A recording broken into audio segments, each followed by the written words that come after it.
أيتا حفر ديها كيف تنام زعوا ديها سلسة سمون مولو مصنعة جيرنا كسارة مالي حبيرهم أنصارنا حبار صلاة قالوا سخم دي نبرو لو مجن ريها تماريخهم مالتي جنرال كبد فقادو قدم كبل أزاز أرمى إسران كلتن عبو واقع خفل زخل كبير زخنة كسارة مالي حبيرهم أنصارنا حبار صلاة قالوا سخم دي نبرو لو مجن ريها تماريخهم مالتي إسكتهم سبع ميديا زلو أنت يبلو خونو بزعبازي هذا قليل يكون لزجرم بايزوي أبتناي صمدو ميديا زلوكا سنة لبنان يبلو من دي حق زاربا جن وجهاتهم قال أخذ أخذ لخاسي مشاخن بس هاي بلا كان مالت تسمعوا مزلا سمعسي أكبد ساعتهم زلوا يريكا كبت الزرار أولا كابر جورنا يا وزقنا ميديات بزح سوشيال ميديا بنيرو بيتبار نيرنا كابت جراي قال يوم تعقدهم زنورو قال يوم أبصرح أكتير أبصرح وزن زنورو نما قابل سبعة أي من السبعة تيم تبعي القام على توقع سمو طيّرنا يران نما ندساو طيّرنا خوني لم ديوم ماس دوين ديوم جيم نيونا نساركان ويس نسرح قداي ديوم كيدم نسب سوا ديوم كيدم وين بيسبت يا نسرح قداي ديوم كيدم نسب سوا ديوم كيدم أتاتي عادي آي نسرح ديوم كيدم نسب سوا ديوم كيدم نفس أركان نجون كيدم نقول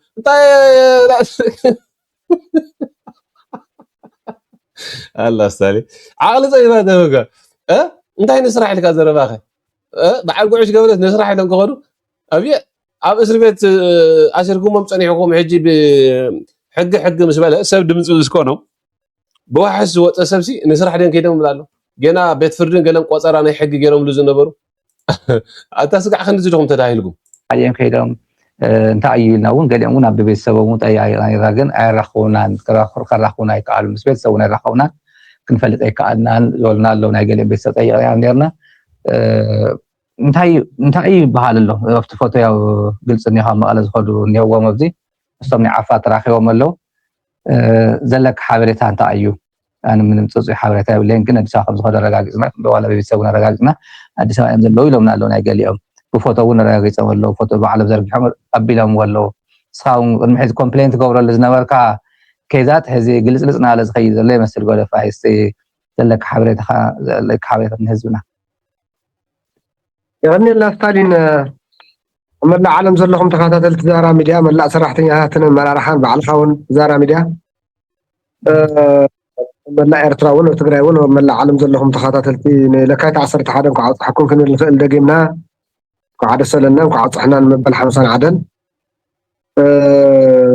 از ناي جماعه ጉዳይ ستالين نشيتا ጉዳይ دي اسحبلنا خري عندنا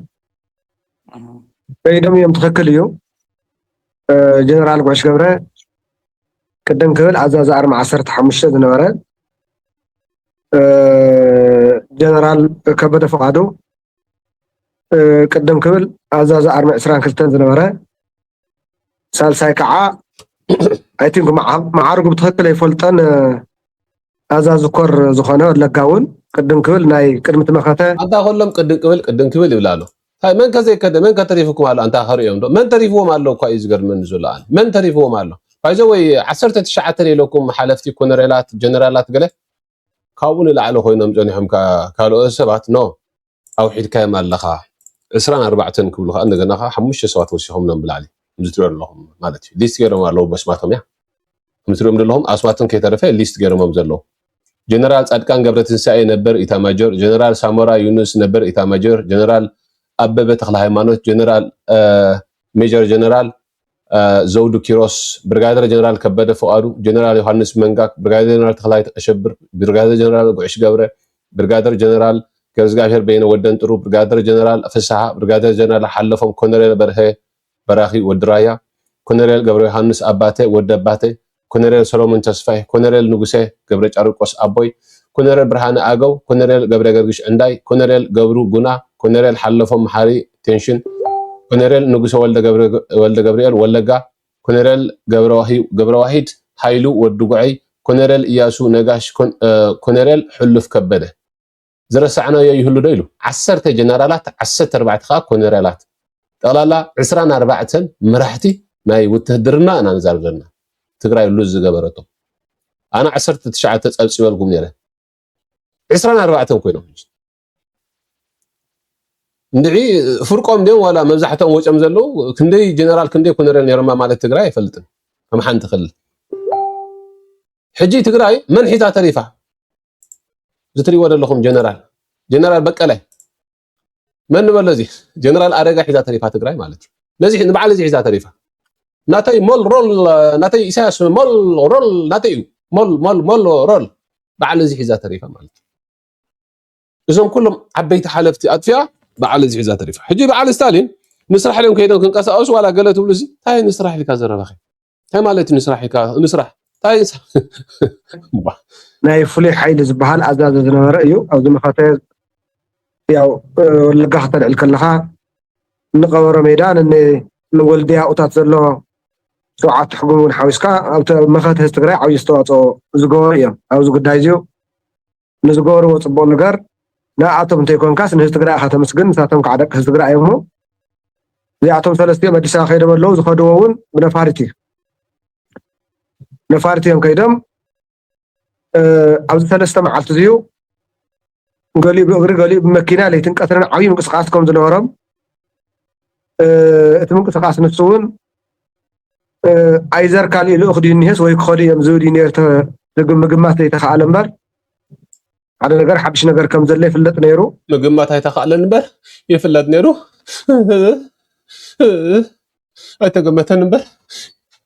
ይፍለጥ ነይሩ ታይ ማለት እዩ ታይ ማለት ሕጂ ብኽያት ስኻትኩም ሲ ኮፕራል እውን ኣይኮንኩም ተራሰብ ይኹም ትግራይ ብኣኻትኩም ክትምራሕ ምስ ጀመረት እያ ክጠፍእ ጀሚራ ክመርሕዋ ዝኽእሉ ብሉፃት ሰባት ዓበይቲ ሓለፍቲ ዋጋ ህይወት ዝኸፈሉ ኣካሎም ኩሉ ነገራቶም ንትግራይ ዝበሉ ነዚኣቶም ኣጥፊኦም ሲ እልፊ ጥረምረ ባዕኸም በዓል ጎደፍ ከም በዓል ኣረጋይ ሒዝኩም ተሪፍኩም ይሕዘን እዩ ንትግራይ እዚኣቶም ክትንትኑ ክትሪኦም ከለኻ እኮ ስጋዕ ክንደይ ትግራይ ተዋሪዳ ስጋዕ ክንደይ ትግራይ ሰብ ከም ዘይብላ ኢኻ ትርኢ እዞም ኩሎም ምሁራት እዞም ኩሎም ሓለፍቲ እዞም ኩሎም ፕሮፌሰር ዶክተርስ ክንደይ ከለው በዓል ዶክተር ደጀን ከመይ የሰራጥይዎም መስለኩም ኣብ መቐለ ንበዓል በረ ካብ ዕፅዋን ክባን ዘውፅኡ ጀጋን እዮም ኤንወይ ናብቲ ዝርዝር ክኸይድ ብትጋደር ጀነራል ጉዕሽ ገብረ ኮነሬል ከበደ ፍቓዱን ኮነሬል ንጉሴ ወልደ ገብርኤል ወለጋ ንኣዲስ ኣበባ ኣትዮም ኣለዉ ማለት እዩ ቅድም ኢሎም ዝኣተው ላዕለዎት ኣዘዝ ሰራዊት ሓዊሱ ጠቕላላ 19 ኮነሬላትን ጀነራላትን ካብ ትግራይ ወፂኦም ይርከቡ ማለት እዩ ምናልባት ካብዚኣቶም ዝጎደለ እንተለውን ክትምልኡ ለይ ትኽእሉ ኢኹም ባዕልኹም ኣሽማቶም ኣብዚ ዘይኣተው ማለት እዩ ሓደ ካብቶም ቀዲሞም ዝወፅየ ዝብል ዘለኹ ኣነ ምስዚኦም ሕጂ 4 ከይዶም ንብሎን ዘለና ደሚርካ ጠቕላላ ካብ ትግራይ ዝወፁ ሲ 19 ሓደ ሌተናል ጀነራል ጻድቃን ገብረትንሳኤ ጀነራል ጻድቃን ዘይፈልጥ የለ ብርጋደር ጀነራል ተኽላይ ኣሸብር ብርጋደር ጀነራል ጉዕሽ ገብረ 3 ብርጋደር ጀነራል ገብረዝጋብሔር በየነ ወደንጥሩ 4 ብርጋደር ጀነራል ከበደ ፍቓዱ 5 ሜጀር ጀነራል ዘውድ ኪሮስ 6 ጀነራል ሳሞራ ዩኑስ ቀዲሙ ዝወፀ እዩ ኦፍኮርስ ግን ከዓ ናይ ትግራይ ጀነራል ናይ ኢትዮጵያ ሙሉእ ጀነራል ትግራዋይ 7 ጀነራል ዮሃንስ ገብረ መስቀል መንጋ እዚውን ቀዲሙ ዝወፀ እዩ ግን ከዓ ናይ ህወሓት ወይ ናይ ትግራይ ጀነራል ምዃኑ ፍለጡ 9 ጀነራል ተኽለ ብርሃን ወልደ ኣረጋይ 10 እንቶ እዚ ብርጋደር ጀነራል ማለት እዩ ኮነሬል ከዓ ጌታቸው ረዳ እዚ ውጥን ናይ ሻዕብያ ምዃኑ ተዛሪቡሉ ነይሩ ቅድሚ ሕጂ ስምዕናኩም ነርና ዝክርዎ ዶ ጌታቸው ረዳ ኣብዚ ዝገበረ ኢንተርቪው ብዙሕ ሰብ ይሰሚዕዎ ባይዘወይ ግን የትግራይን ህዝብ ሆስቴጅ ከሚያረጉ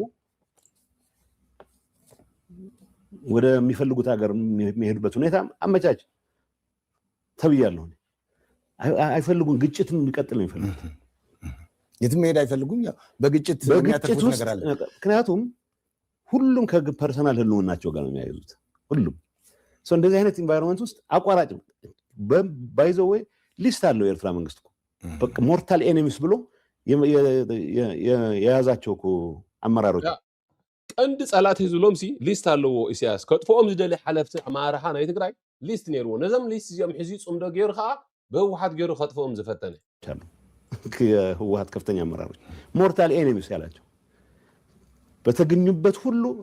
እርምጃ ሊወሰድባቸው ይገባላቸው። እነዚህ ሰዎች በምን ስሌት ነው አሁን ወለፈሰደን ፍቅር በፍቅር ሆነው የጫጎላ ሽርሽር ውስጥ የሚወጡት? ሰው ከአፍንጫ ሀርቀህ የምታስብበት ሁኔታ ከጠፋ ነው ያ ነው አደጋ እየተፈጠረ ያለው። እኔ ማለት የትግራይን ህልውና ለማረጋገጥ የሚያስችል ሁሉ ስራ መሰራት አለበት። ስራ መሰራት አለበት። ግን የትግራይ ህልውናን አደጋ ላይ የሚጥል ግልጽ አቋም ካላቸው ሰዎች ጋር መሞዳሞድ ግን የትግራይን አጀንዳ ማራመድ አይደለም ነው። ይሄ ባንዳ ምናምን የሚባለው ቢሾም ኖሮ ሲሾሙ እኮ በቃ ወይ የእኛን ጥያቄ ተቀብሏል ባሉ ሰዓት እኮ ጥሩ እንሰራለን ያሉ ነው። እነሱ ያመኑበት የእነሱ አገልጋይ እስከሆነ ድረስ ባንዳ አይሆንም። የእነሱን አገልጋይነት እምቢ ያለ ነው ባንዳ የሚሆን እንጂ ህይወትን እስክታጣ እናስወግዳለን እስከ ማለት የሄዱ ሰዎች በምን ስሌት ነው ባንዳ አሉ ሀላሉ የሚባል ነገር የለም። መወገድ አለበት ነው እንትን አይደለም፣ ከስልጣን አይደለም፣ ፊዚካሊ ኢሊሚኔት መደረግ አለበት ብለው ወስነው የተንቀሳቀሱ ናቸው። አለመሳካቱ ብቻውን ሰው ወንጀል ያልፈጸሙ የሚያስመስላቸው አለመሳካት ጉዳይ ነው። ወንጀል ኢንቴንሽን ነው፣ አእምሮ ውስጥ ነው። ቃታ ተስብ አይደለም ሰው የምትገለው፣ ልትገል ስትወሰን ነው ሰው የምትገለው። ከዛ ለኔ ተራ ክሪሚናልስ ናቸው። ከዛ አንፃር ከተራ ክሪሚናልስ በላይ ግን በትግራይ ፖለቲካ ካልቸር ውስጥ እጅግ በጣም አደገኛ የሆነ የመጠፋፋት አባዜ እንዳይወጣ የሚያደርጉ ሰዎች ናቸው። ከማን ጋር አብረው ነው የሚሰሩት? ከፌደራል ምናምን የሚባለው ጥቅማቸውን እስካስከበረ ድረስ ችግር የለባቸውም። የወርቅ ንግድ ከፈቀደላቸው ፌደራል መንግስት አዳኛችን ነው ከማለት ወደ ኋላ ያለው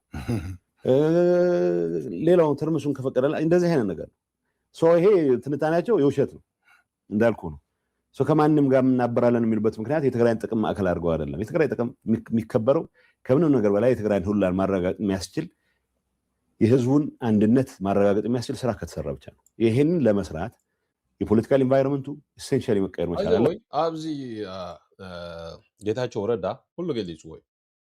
በቃ ናይ ሻዕቢያ ውጥናት ምዃኑ እቶም ሓለፍቲ ንምጥፋእ ዝተወስደ ናይ ሻዕቢያ ውጥን ኩሉ በቃ ቀንዲ ኪዝ በላቶም ሻዕቢያ ተፈርሖም ዝኾነ ጸላኢ ንህወሓት በቃ እዚኣቶም ኣረክቡኒ እዚኣቶም ጎሓፎም ኣብዚ ሓለፈ ግዜ ረሲዕኩም ወድኹም ኣወሲዒት እንታይ ብል ነይሩ? በዓል ወዲ ኩስቶ ኮነረል ኩስቶ ካብ ወዲ ወረደ ጀሚርካ እዚኣቶም ንትግራይ ጠቕማ ሻዕቢያ ክነግሮም መን ጠቕማ ይጠቕማ ንትግራይ ሻዕቢያ ስጋዕ ክንደይ የመሓድርዋ ከም ዘለው እቶም ካድራትካ ግደፍዎም እጂ ዝሓውና ሲ ኣነ ግርም እዩ ዝብለኒ ያረድ በርሀ እዩ ዝበሃል ካብ ጀነራል ጉዕሽ ኣነ ይበልፅ ድምፃዊ ያረድ በርሀ ካብ ጀነራል ጉዕሽ ኣነ ይበልፅ ከምዚኦም ዝፍክር ኣነ ኣይረኣኹን ኢለኩም እየ ደገፍቲ ግደፍ እዮም እዚኣቶም እንታይ ክትበልፅ እንታይ ኣለካ ኣብ ካናዳ ኮይኑ ሲ ኣነ በልፅ ካብ ጉዕሽ ገብረ እዩ ረይዎም ስጋዕ ክንደይ ትናቶም ስነ ልቦና ናይቶም ደገፍቲ ናይ ህወሓት እንታይ ክብል ካ ፀውዕዎ እዚ ባህላዊ ጀነራል ጉዕሽ ገብረ ናብ ሽዋ ናብ ባንድነት ያረድ በርሀ ናብ ትግራይ ንምዕዋት ቃልሲ ህላውነት እመኑ ኣይትእመኑ ጌታቸው ረዳ ኣይተሓፍርን ዲኻ ከይፈተና ብዛዕባ ዲኻ 3 ሰሙን ሙሉእ መጽናዕቲ ጌርና ናይቲ ማለት ስእላን ናይ ሎሙን ኣምፂናልካ ታሪክ ኣዲኻ ካ ክትፈልጥ ሰልጠነ ኣብ መናሃርያ ዓዲ ቀይሕ እዚኣ መሓዛ ኣብ መናሃርያ ዓዲ ቀይሕ ኣብተን ፀበብቲ ገዛውቲ ውሑዳት ኣመንዝራታት ዝነበራ ሓንቲ ካብን ኣዴኻ እያ ሰልጠነ ሞኻ ናይ ቅርሽን 50 ንሓንቲ ግዜ ማለት እዩ ካብዚ ትኸፍእ ህይወት ተብልካል ድሓር ሸፋፊንካ ነዚ ከም ሓደ ብሃይማኖት ብስነ ስርዓት ዲሲፕሊን ተሃኒጡ ዝዓበየ ሰብ ክትመስል ናይ ኣዴኻ ታሪክ ባዕልኻ كفرفيرنا هنوصل يركنا نحنا خانا 100 عام نمص سبات هنا نيتوركنا نوي فتوت لونا نسخه عد قيح بقر ورا بسقاد قرارو وطبق يرم بقربو خايم نجيرنا زمستيركا سئلني ادي خمس يمنا اسخاس يبلكان بغطنيا سئل زي ادي خاجن افتا من نهاريا افتا صدت تغزاوت زنبرا ابا ها اصو كفت تسرح نيرا حدا خبخواتك ارغطنيا ود غرمايكم ديكون ود غرمايكم ديكون ارغطنيا حفتها تمصا اسخا مصا كل محوات متقربوا كبا تسلي ابو خالي مخنياتو اديها ايما كحني اب حماق لمدي وي سوس صنحوا انا يسبع حمام الله تردي خاني سلازي كساب زي بيستيركاسي كنوصينا بزح ነገር ናው ቦኻ አሰግር እስኻ በዛዕባ ማንም ሰብ አቦመን አደነ ከተዛረብ ይብልካል ሽግርካን በኮኻን ሒስካ ስቅበል አቦኻ ዓዲ ዓረብ ከይዲ ግን ኣብ ዓዲ ዓረብ ከአቦኻ ብምንታይ ሓደ ግዜ ተኣሲሩ ነይሩ لعل ዝኸፋ ኣለዲ ንዓይ ከማን ክዛረበሉ ይሕፍረኒ በዓል ግርማ መስል በዓል ፀጋ መስል አቦኻ ግን بعلق سبعي كنوسخ بعلق تتحيز بخا تأثيره كلت جزي حسب يكونه أو سعودية مالك كابزي أنت فتر صدر عن حركون كسلت أنا بزعرة ما نمسك تزارت مسألة بالكلام أو عاد عرب جن كلت جزي أبوها وتبعتها كجبر زي كل بعلقنا تقدرين ولا ديخا تأثيره حسب كان أي تخاطب باريرو لا إلا زوردت على ديو سلازت معها هلف لف لف لف لف لف لف لف لف بلك هذا حمام على كان يوشتغل يربي الشكل أنا قدم السلطنة ترايد بأسي بالمسلمين يرو أيكون كونكن حجي من يجرو من السبات أتودي لوني إذا كل تبقى لوني كما يلوني تاريخ كاب لوني هدي هذا حن أخذ السوزي لك الله يعني بخاولي لك الله بتشوفوا إلى زمان